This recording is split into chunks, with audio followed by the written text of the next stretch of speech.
Hoy vamos a meternos de lleno en uno de los experimentos psicológicos más impactantes y, la verdad, más polémicos de todo el siglo XX. Es una historia de cómo la línea que separa la cordura de la locura puede ser increíblemente delgada y de cómo un solo estudio, muy audaz, sacudió hasta los cimientos de la psiquiatría, para bien y también para muy mal. Y bueno, todo arranca con esta pregunta, que es fuertísima. Es la misma con la que David Rosenhan abrió su revolucionario artículo allá en 1973. Y no era una pregunta al aire, ¿eh? Fue el punto de partida de un experimento que estaba a punto de cambiarlo todo. Para tratar de responder esa preguntota, a Rosenhan diseñó un experimento que en papel sonaba súper simple, pero que tendría unos resultados, demoledores. Así que entremos a la primera parte para ver cómo se armó todo este engaño. El plan, si lo piensan, era casi tramposamente sencillo, pero lo que implicaba era enorme. 8 personas completamente sanas se iban a presentar en hospitales psiquiátricos fingiendo un solo síntoma auditivo, y uno muy vago, por cierto. La instrucción clave era esta.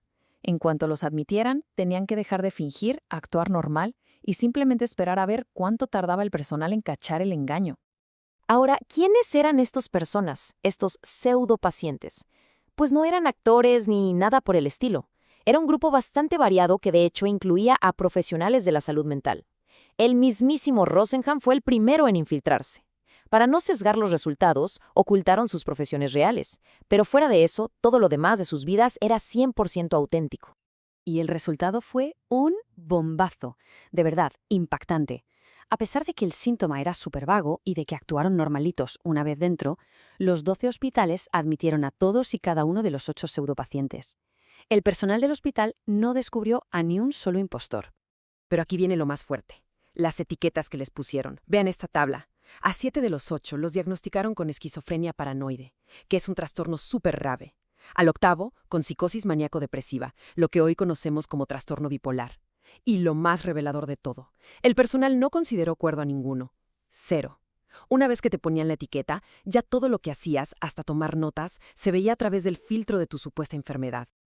Y ojo, no crean que fue una visita rápida, para nada. En promedio, estas personas sanas estuvieron hospitalizadas 19 días. Hubo uno que se quedó encerrado 52 días. Y a todos los dieron de alta solo después de que aceptaron que su enfermedad estaba en remisión.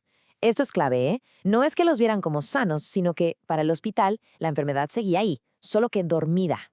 Obviamente, estos resultados tan contundentes no se iban a quedar guardados en un cajón.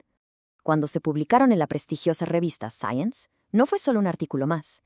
Fue como una bomba que estalló en el corazón de la psiquiatría, y cuyo eco se sintió mucho más allá de los pasillos académicos. Para entender el tamaño del impacto, hay que ver el panorama completo de la época. Ya había un movimiento fuerte para cerrar los grandes hospitales psiquiátricos, impulsado por una ley del presidente Kennedy en el 63.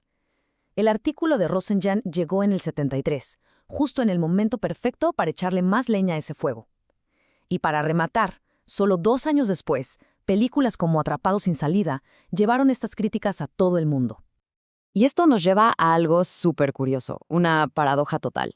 Por un lado, el artículo se convirtió en la bandera del movimiento antipsiquiatría que decía que los diagnósticos eran solo etiquetas sin sentido. Pero, por el otro, obligó a la psiquiatría a verse en el espejo y a tomarse en serio sus fallas.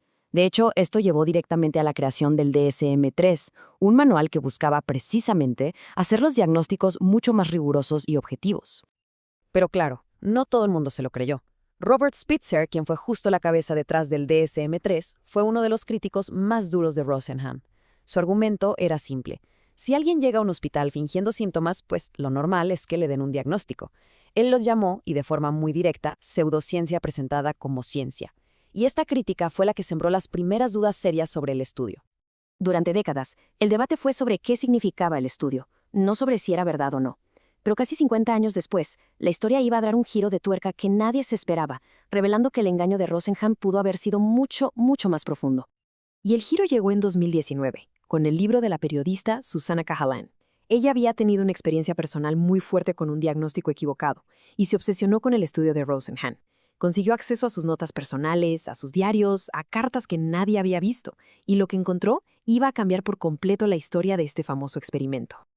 A ver, lo primero que encontró sobre el propio Rosenhan es de no creerse. Sus notas privadas demostraron que los síntomas que él mismo reportó eran mucho más graves de lo que dijo en el artículo. No eran solo 3 palabritas.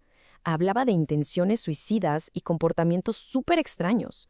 Esto, claro, sugiere que el diagnóstico que le dieron, pues quizá no era tan descabellado como él nos hizo creer. Pero la cosa no para ahí, ni de cerca. La investigación de Cahalan destapó algo todavía más grande. De los 8 pseudopacientes, nomás pudo confirmar que existieron 2, además de Rosenhan. Los otros 5 simplemente parecían no existir. No había registros, ni nombres reales, nada. De repente, la posibilidad de que parte del estudio fuera inventado se volvió muy, muy real. Y quizás esta es la prueba más demoledora. Se trata de Harry Lando, uno de los pocos participantes que Cahalan sí logró encontrar. Resulta que su experiencia en el hospital fue, en sus propias palabras, abrumadoramente positiva, o sea, todo lo contrario a lo que decía Rosenhan. ¿Y qué hizo Rosenhan con esta información? Fácil, la borró. Simplemente no incluyó los datos de Lando en el estudio porque no cuadraban con la historia que él quería contar. Entonces tenemos que el estudio que sacudió a la psiquiatría estaba, al parecer, construido sobre mentiras. Pero sus consecuencias, esas sí que fueron reales. ¿Cómo se evalúa el legado de un posible fraude que, irónicamente, destapó algunas verdades incómodas? Haya sido fraude o no, el estudio de Rosenhan le echó gasolina a un fuego que ya ardía, la desinstitucionalización. El desplome se ve clarísimo en esta gráfica. De 500.000 de camas en los 60s a la mitad para cuando salió el artículo y de ahí para abajo en las décadas siguientes. Pero a ver, las personas con enfermedades mentales graves no se esfumaron, ¿verdad?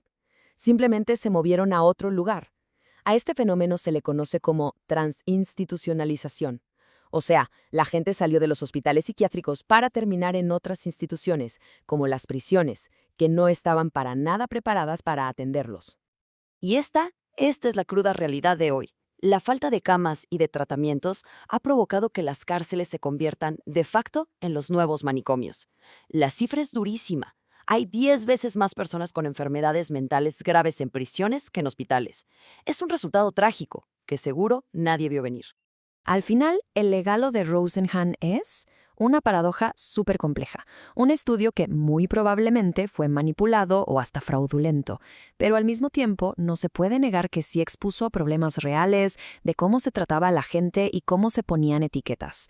Forzó a la psiquiatría a ser más científica, sí, pero también ayudó a desmantelar un sistema de atención, dejando un vacío que hasta la fecha no hemos podido llenar.